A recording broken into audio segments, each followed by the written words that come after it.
The next entry mode option available to you, should you decide that exporting is not the most appropriate option, is a turnkey project. Get it? Turnkey? Oh god, that is a terrible, terrible gag. Anyway, here we're talking about the situation where a contractor overseas agrees to handle every detail of the project for a foreign client, including training operation personnel and a whole range of other issues basically.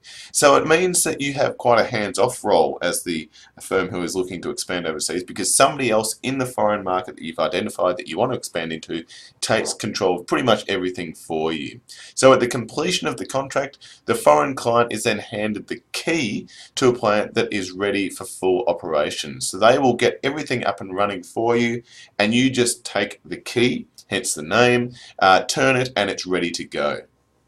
So you can already see some clear advantages here. It means you can earn a return on a knowledge asset potentially a lot easier than with exporting, where you need to actually ship something tangible overseas. Here you're able to sell and license, or not license, that's the wrong word, leverage a knowledge asset.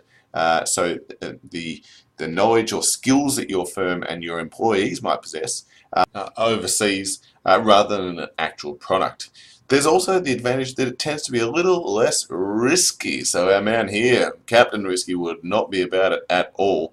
And when I say risky, it's certainly less so than conventional foreign direct investment, and potentially even less than exporting. And the reason why is because you have this contractor overseas who knows the local environment, who knows the regulatory framework, all the political systems and so on. So you're not going in blind like you would through foreign direct investment or exporting. You have somebody take care of all the hard work for you, so it's not as risky in that sense. There are a few disadvantages that it's important to be aware of here as well. The first is that the firm that enters into a turnkey deal often doesn't have a long-term interest in the foreign country. Now that can be an issue if that country ends up being one of the major markets for the output of that particular product. It also may create a competitor if you're saying, okay, well, here's our manufacturing technology or our skills, our knowledge. You use this to set up our foreign operations, and then we'll take it off you once it's finished. That's all well and good, but if you've effectively given away your secrets when they are establishing that operations for you, you may find when you take over ownership of that plant that they are setting up their own manufacturing rival business to yours. There's also concerns that selling process technology may be actually selling the competitive advantage as well. So if this is the secret to your success, if it's what is providing you this technology, this knowledge, this process-based resource, if that's what gives you your source of competitive advantage and you're required to give that to somebody else, even just so that they can set it up, as I say, that may be actually giving away your secret to success. The next entry mode here is licensing, and this is an arrangement where a licensor grants the rights to intangible properties, so things like patents and inventions and formulas and so on, to another entity who are known as the licensee for a specified time period, and in doing so receive a royalty in return. So effectively what we're talking about here is when somebody is asking or giving away something that they possess to another entity overseas to take care of and establish their operations there. So it's similar in that sense to a turnkey operation. The royalties that the licensor receives may take the form of a flat fee, so it might just be, okay, well, we will pay you this amount if you give us these intangible property. It might be a fixed amount per unit sold, so okay, we'll give you $1 for every item that we sell, or a percentage of the product sales, so we'll give you 10% of everything that we make. So there are different ways that it can actually represent here. A real-world example of licensing may be seen with our countries down here. Now, Warner Brothers are a movie production, a film production company who obviously produce the creation of films. And the other firm we have here is a Chinese company. I'm sure I'll mispronounce this, but IKEA, effectively. And imagine they're effectively like a Chinese version of Netflix. So what Warner Brothers has done to break into the heavily protected Chinese market is to actually license the rights to the films that they've produced. So now when you actually go to China and you feel like watching Harry Potter or some other terrible movie, it's an absolute stinker. I can feel the hate mail coming in now for what I just said.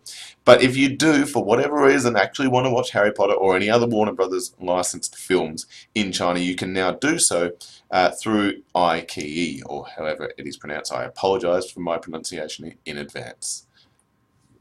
There are some advantages with licensing. It certainly avoids the development costs and risks associated with opening a foreign market.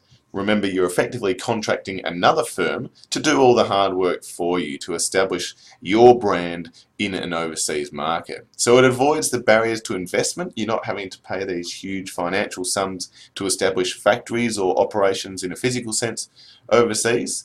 You can capitalize on market opportunities without needing to develop the application itself, and also has minimal costs involved, certainly relative to something like foreign direct investment, and allows the multinational to capitalize on the host country's advantages, those key location advantages that we've spoken about previously.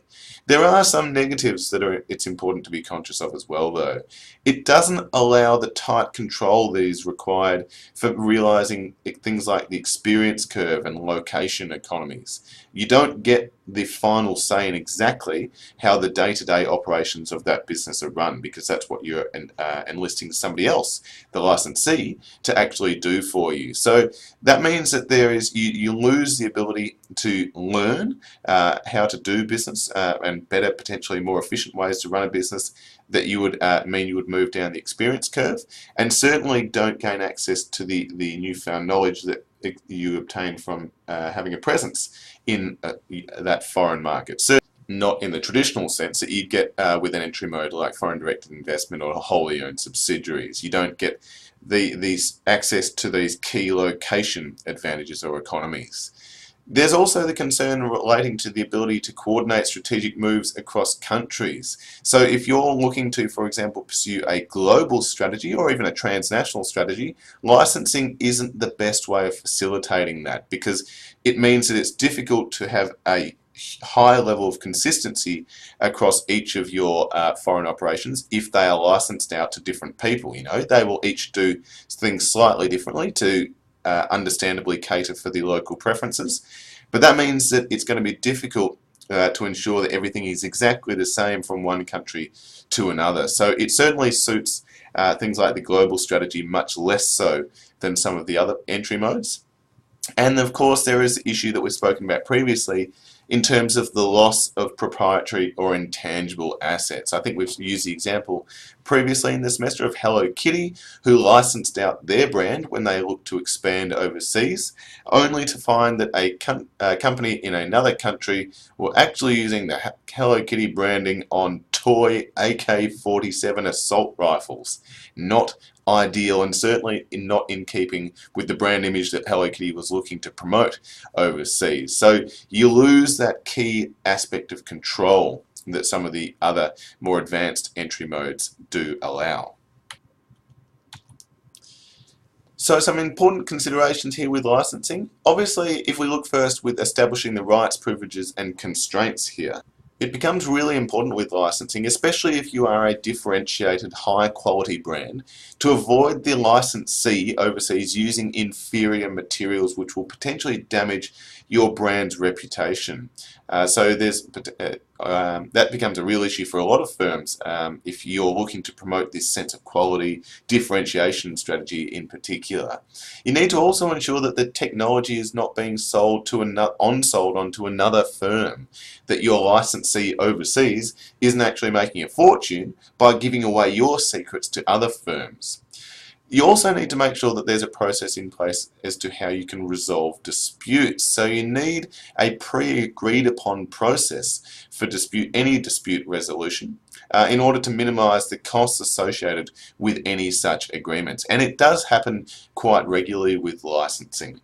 And we see examples of this not just within international business and internationalization, but even in very pop culture. It happens all the time. This is the band Paramore, Or at least it was. Unfortunately, our friend on the left, the bass player Jeremy, is no longer in the band. And the reason why he's not in the band is he ended up in a contractual dispute, basically over who the rights to who wrote what song on one of the Paramore albums. And such was the disagreement in terms of who owned the rights within that particular business, which is effectively what the band had become, a business, that they ended up splitting up. So you need to, and I think the resulting court case has cost both parties millions of dollars, and certainly the loss of the profits, which either of the two halves of this organisation, being the band, now have access to. So having that dispute resolution process, especially for an international business where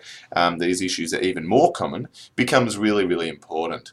Finally, you need to specify the agreement's duration. That is, how long is this licensing agreement going to go on for?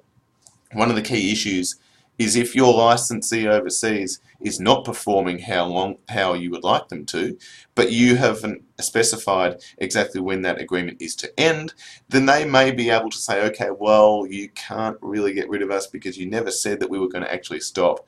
Or if it's not quite that clear cut, certainly making sure it is well known, clearly established as to when they no longer have the rights to access some of your key intangible resources.